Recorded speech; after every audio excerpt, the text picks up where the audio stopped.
त्रिभुवन स्वामी माँ यशोदा के द्वारा उखड़ में बांध देल जाइ छथि तऽ कखनो प्रेम के परिभाषित करै छथि।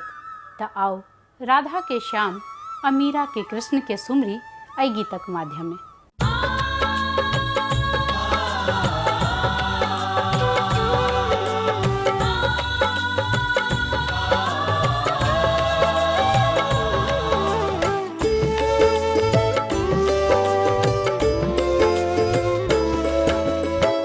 मीराक प्यार गिरधारी,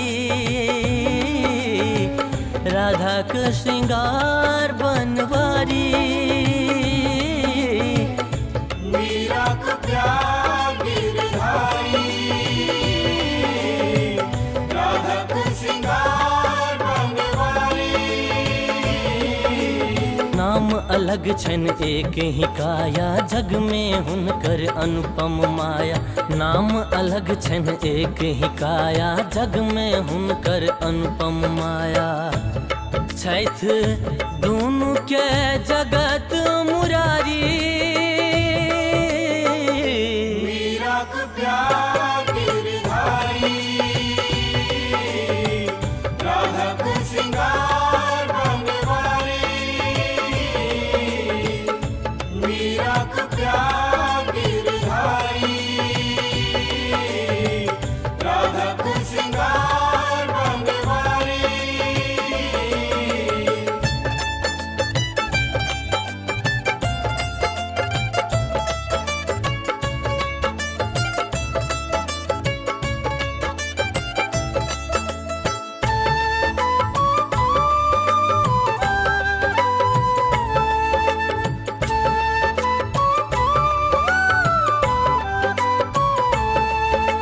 मीरा हाथक मेहंदी में छथि राधा के आँख के काजल।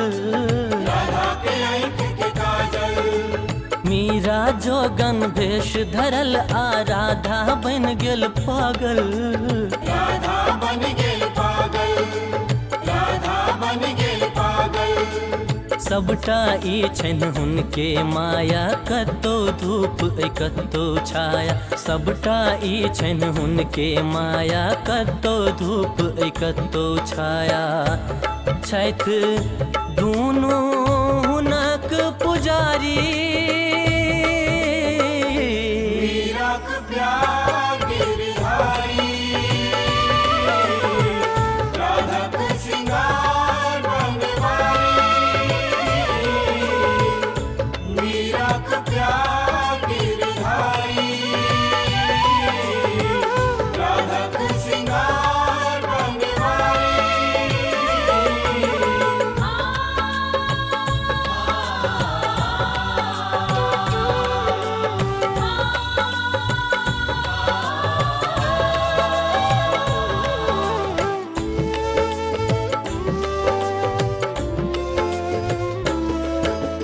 राधा जप तप जोग केलन आ मीरा पिलन बिख प्याला।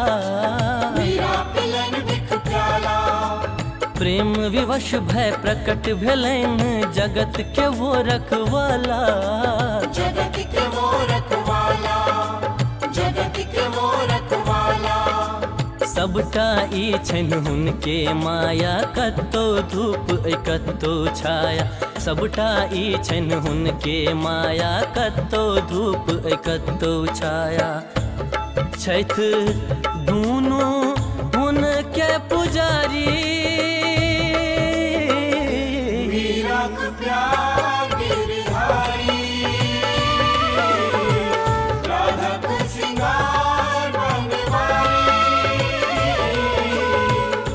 मीराक प्यार गिरधारी, राधा का श्रृंगार बनवारी।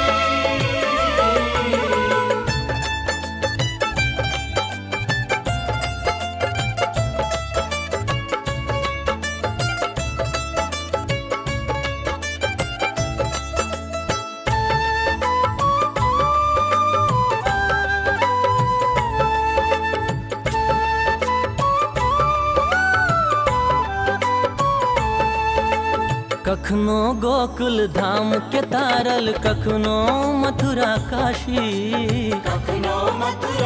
अभिलाषी कियो अंतर ध्यान में रखने कियो दर्शन अभिलाषी कियो दर्शन अभिलाषी कियो दर्शन अभिलाषी सबटा ई छन हुनके माया कतो धूप कतो छाया सबटा ई छन हुनके माया कतो धूप कतो छाया छैथ दूनु हुनक पुजारी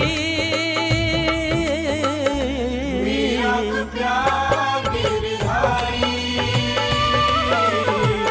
राधक श्रृंगार बनवारी